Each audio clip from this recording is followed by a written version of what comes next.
Let's move to that trial. The alleged mastermind in the Tshegofatso Pule murder case, Ntuthuko Shoba, is back in court this morning. Earlier this month, his lawyers submitted new evidence in the form of CCTV footage, which was already handed in by the state in the form of still photographs. Judgment in that matter is expected to be handed down in the High Court in Johannesburg. Slindelo Masikane is covering that story for us. Let's cross to her now. Slee, what are you expecting to happen today? Is it just judgment on the CCTV footage admissibility?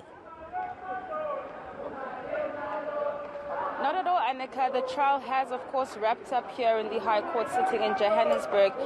What we saw in terms of the evidence of the CCTV footage being admitted by the defense was them reopening the trial, saying that they wanted the judge to actually see the footage for himself. But today we're expecting judgment in terms of Ntuthuko Shoba, knowing whether he'll be found guilty or not guilty for being the alleged mastermind behind the death of his 8-month pregnant girlfriend, Tshegofatso Pule. As you can see behind me, we're expecting people from the community of Middlelands to be coming to the court. Already we're seeing political parties such as the EFF outside court, as well as other organizations that have come to support the family and to take a stand against gender-based violence. I want to bring in one of those who's actually here to support the family.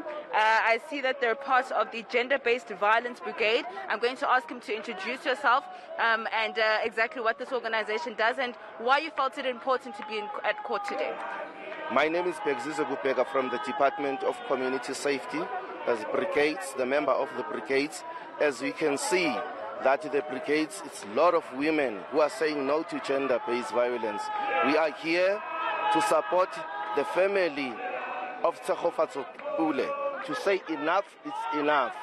Because men sometimes, they take women cheap. They think women are for sale. As gender-based violence brigades, we are saying no to gender-based violence. We are saying enough is enough.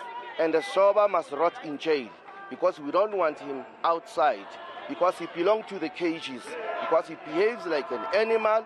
He's the mastermind of the death of Tshegofatso Pule. We are saying to him, he must rot in jail. We don't want to see him outside. Yes, that is why we are here today. Thank you so much. Most welcome. All right. Those are just some sentiments from one of the organizations here from the Community Safety Department with regards to why they felt it important to be out here in court. We are seeing some family members making their way inside the courtroom. And of course, the family of Tshegofatso Pule actually gathering at their family home this morning for a prayer. And of course, we know that they want to see a guilty verdict for Shoba as well as a possible life sentence. The trial for the family has been quite difficult. A lot of details coming out of this trial in terms of the relationship between Tshegofatso Pule as well as Ntuthuko Shoba. But of course, the death of Pule back in June 2020 certainly took the country, sent shockwaves rather through the country in terms of the fact that an 8-month pregnant woman was found hanging from a tree. So the culmination of the trial, certainly we will be seeing the outcome of the judgment this morning.